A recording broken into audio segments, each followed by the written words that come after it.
nossa vida, as coisas que Deus nos ensina, e às vezes nós cobramos Deus por algo que nós não recebemos.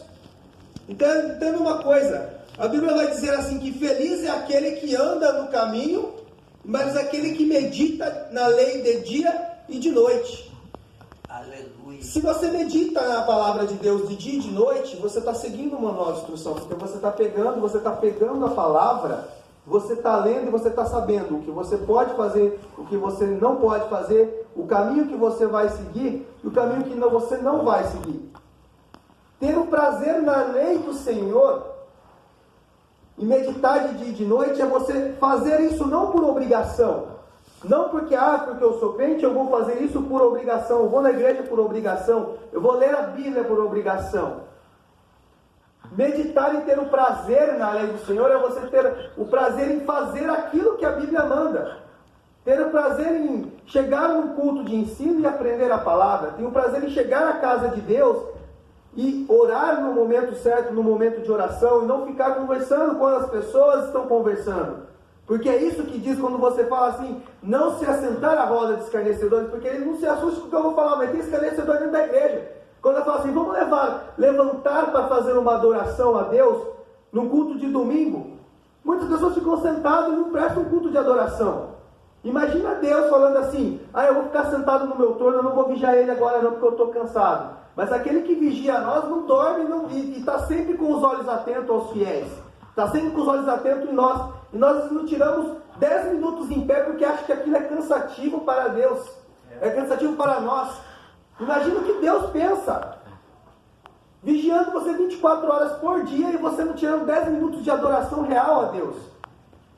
É complicado, é difícil, porque a palavra de Deus ela vai dizer bem-aventurado ou feliz, ou em outras palavras, próspero é aquele que medita e tem o prazer em meditar. Prosperidade é aquele que próspero é aquele que medita, gosta de meditar e aplica aquilo que se meditou, que se leu, que se entendeu. Aquele que segue o GPS, que é a palavra de Deus, aquele que segue o manual de instrução, que é a palavra de Deus, não tem como não ser próspero, porque a prosperidade segue aqueles que estão com a real intenção de ser adorador, de adorar a Deus.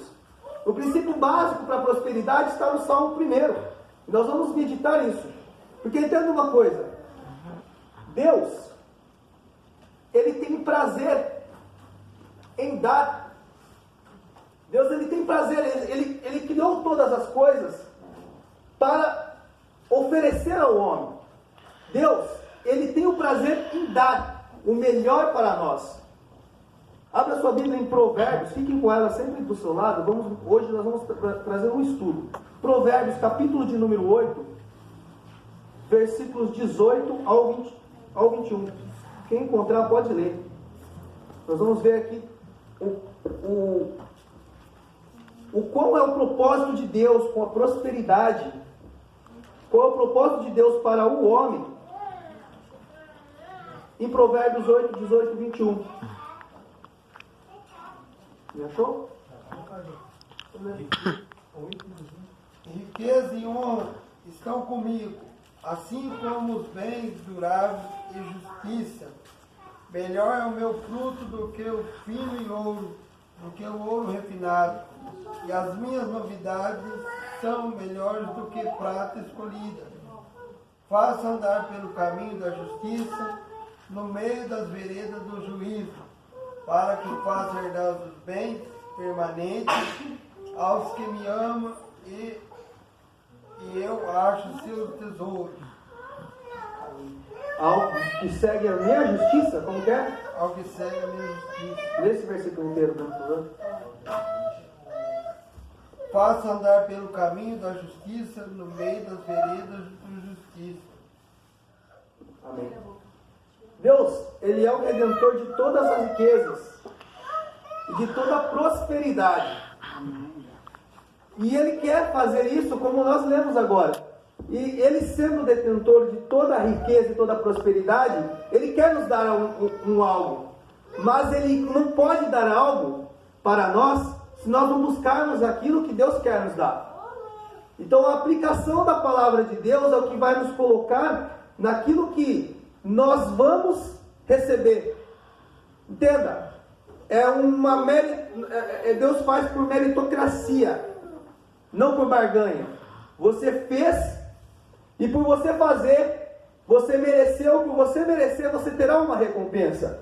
E a recompensa pode ser material, pode ser espiritual. E nós temos que entender que, até no momento em de receber um algo a Deus, nós temos que entender que, primeiro nós temos que buscar o reino.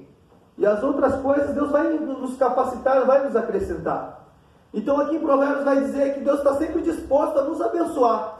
Como nós acabamos de ler, Deus está disposto a nos abençoar. Então por que Ele nos abençoa? Porque nós não aplicamos a verdade. Nós não entendemos a verdade. A ignorância do homem, e se você tiver uma caneta, anote isso, porque isso é muito interessante para você guardar para o resto da vida. A ignorância do homem é o que leva a pessoa a não prosperar. Por quê? Porque quando você não busca um conhecimento em certo fator, em certo alinhamento, como você vai crescer, como você vai adquirir conhecimento, se você não busca conhecer algo? Entenda, vamos falar sobre finanças. Como eu posso crescer financeiramente se eu não pego o meu dinheiro e não aplico em alguma bolsa de valores, ou não busco conhecer como é que funciona o mercado financeiro para fazer aquilo que eu tenho se multiplicar? Porque se eu ganhar sempre o mesmo salário, sempre for guardando de pouco em pouco, de pouco em pouco, esse pouco ainda não vamos acabar usando. Porque uma hora vem uma emergência e sai. Como nós vamos trabalhar? Entenda que muitas vezes nós mesmos não conseguimos aprender e nós não conseguimos buscar um conhecimento do financeiro nosso através de estudos, e depois nós queremos culpar o Deus porque nossas finanças estão maus.